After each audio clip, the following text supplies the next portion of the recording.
Olá para você que acompanha Notícias Agrícolas, nós estamos de volta, eu sou Virginia Alves. Agora a gente vai conversar um pouquinho sobre o setor de citros. A gente conversa agora, então, eu convido a participar aqui no Notícias Agrícolas com Ibiapaba Neto, ele é diretor da Citrus BR. Seja bem-vindo, Ibiapaba.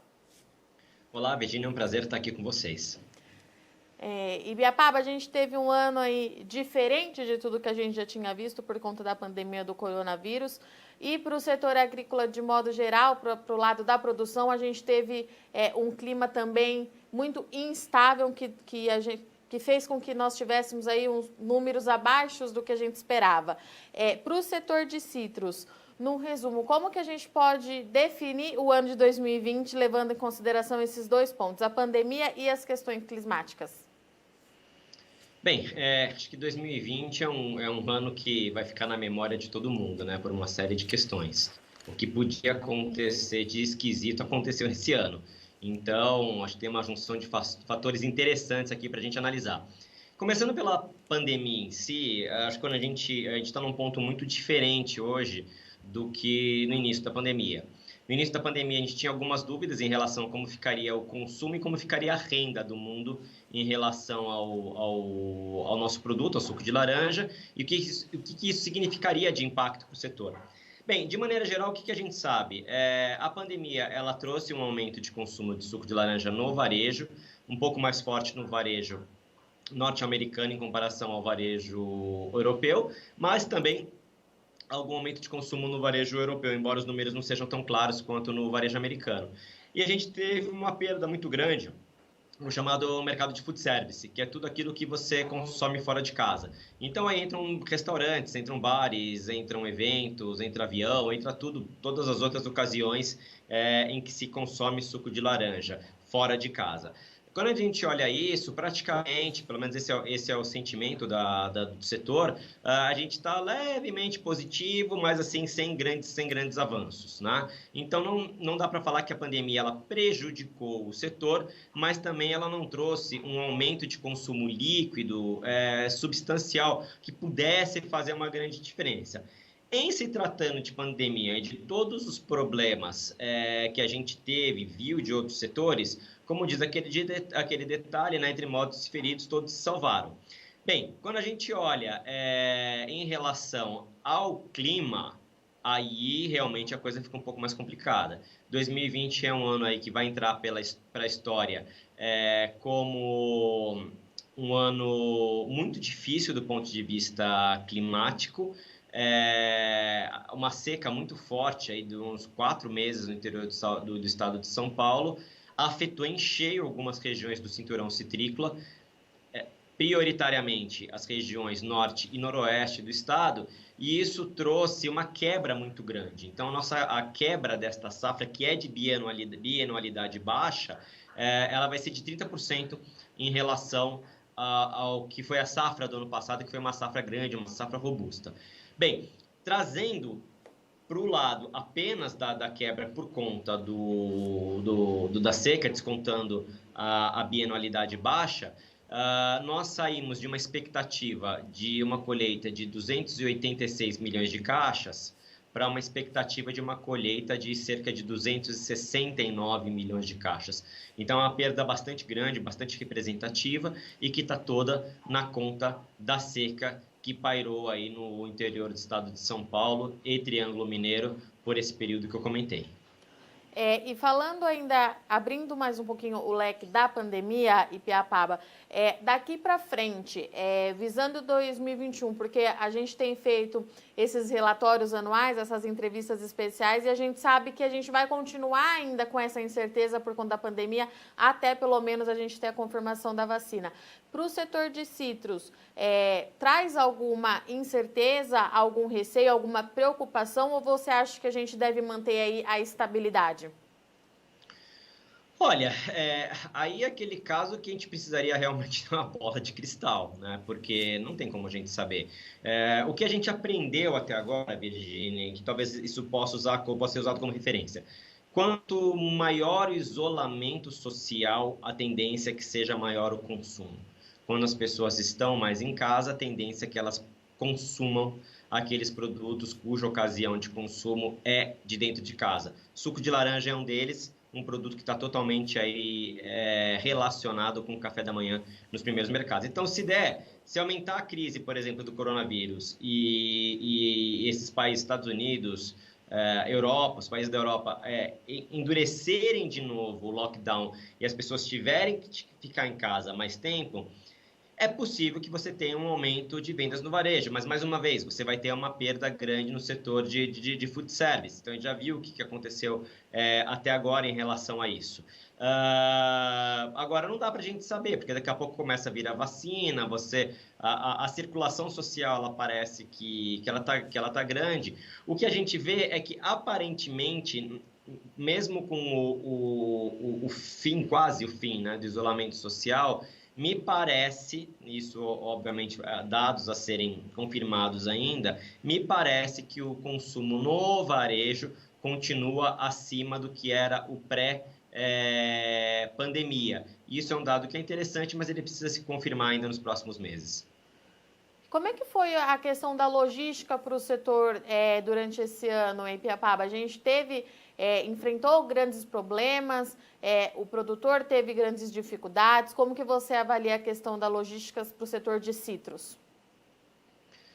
Bem, esse é um setor que a logística ela é bem resolvida, né? Então, assim, você tem a gente está próximo ao porto, as estradas aqui são boas no estado de São Paulo, então o caminho da fábrica até o porto é médio aí de 10 horas. Então, não costuma ser um grande problema, mas, claro, você teve uma série aí de protocolos que foram implementados por conta da pandemia.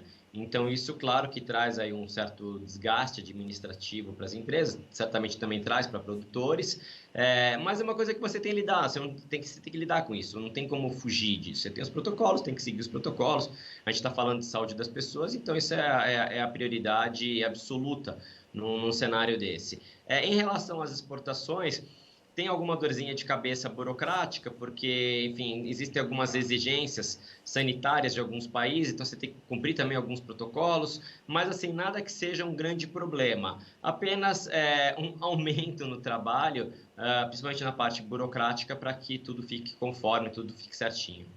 Perfeito. E quanto aos preços, Ibiapaba, como é que foi o mercado... Como é que o mercado se comportou nesse ano? Os preços satisfatórios, a gente registrou alguma queda? Como que você avalia para o lado do bolso do produtor? Olha, preço não é um assunto de associação, né? A associação ela cuida de assuntos, como a gente chama, pré-competitivos, né?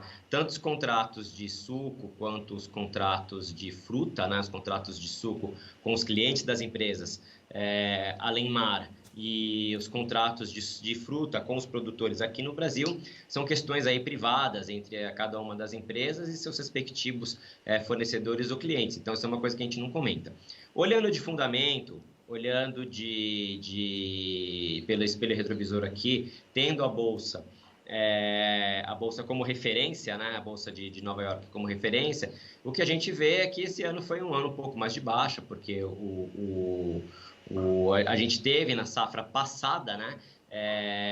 Uma entrada muito grande de suco, foi uma safra muito grande, a que terminou agora em 30 de junho de 2020, a safra 19 e 20 foi uma safra com uma produção muito grande de suco, com 1.200.000 toneladas, então o mercado ele se precifica a partir disso, né? Então agora é que o mercado está começando a olhar um pouquinho efeito de seca, efeito de outras coisas, e ele vai começar a se precificar para o próximo ano, entendeu? Que ainda é uma continuidade desta safra que a gente está vivendo agora. Então, ainda tem muita coisa para se resolver em termos de fundamento para o próximo ano. E em relação ao ano que passou, é isso que eu comentei com você, teve uma oferta muito grande de fruta e de suco nessa safra passada, e isso depreciou um pouco os preços internacionais do suco de laranja. Perfeito. E Piapaba, falando um pouquinho agora, voltando a falar sobre a seca, lá na frente a gente pode ter reflexo, então, para a produção de suco. Você já consegue fazer uma avaliação do que a gente pode ter aí nos próximos meses, diante de um cenário tão drástico como foi esse ano? Não, é difícil a gente fazer uma avaliação agora. O que a gente costuma fazer em 31 de dezembro, as nossas empresas sociais, elas fazem uma medição de meio de safra, que isso é importante a gente colocar, né? A safra da citricultura, ela vai de 1º de julho a 30 de junho. Então, a gente está aqui chegando no meio da safra, né? Em 31 de dezembro, a gente vai chegar nos primeiros 6 meses de safra.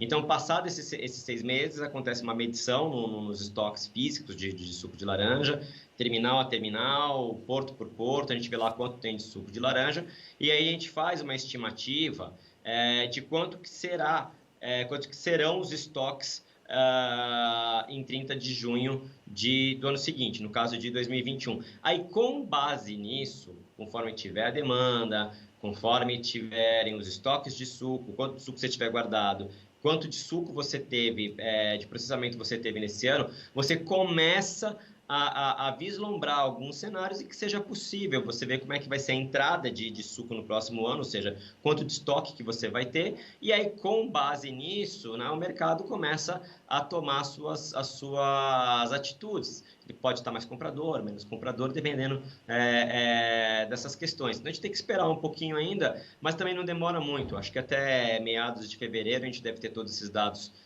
compilados, e aí vai ficar um pouco mais claro para todo mundo o que a gente pode esperar do próximo ano safra. E Piapaba, daqui para frente o clima ele continua influenciando de alguma maneira nessa safra ou já começa a trazer possíveis problemas para a safra do ano que vem? Qual que é o clima ideal daqui para frente aí para o setor?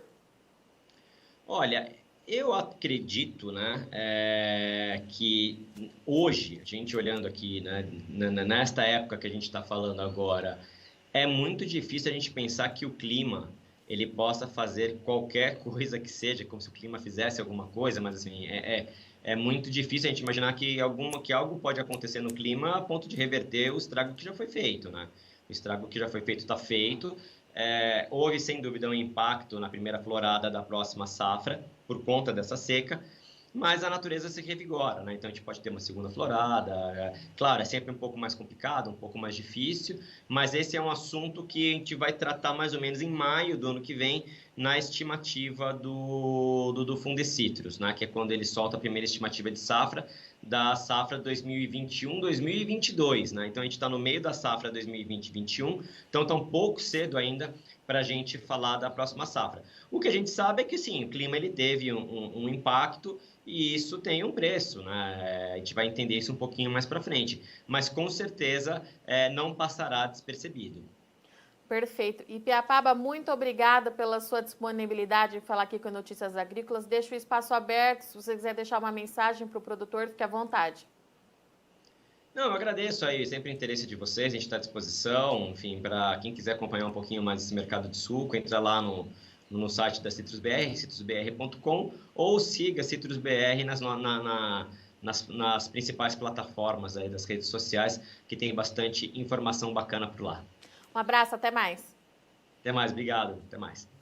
Portanto, essa foi a nossa conversa com Ipiapaba Neto, ele é diretor executivo da CitrusBR, trouxe para a gente que apesar de um ano desafiador por conta da pandemia do coronavírus, o cenário é de estabilidade para o setor de citros. Já para o lado do clima, o ano termina com uma notícia ruim para o mercado. O Ibiapaba trouxe que por conta da seca que atingiu aí o sudeste do Brasil e as altas temperaturas, como você vem acompanhando aqui no Notícias Agrícolas, a gente teve aí uma redução na safra de laranja. Anteriormente, a gente previa a colheita de 286 milhões de caixas, mas agora esse número foi reduzido para 269 milhões. Ele trouxe que no primeiro trimestre do ano que vem a gente deve entender melhor como o mercado vai se comportar, entender melhor os impactos dessa safra também para a próxima produção. Bom, eu vou ficando por aqui, mas não sai daí que já já o Notícias Agrícolas está de volta.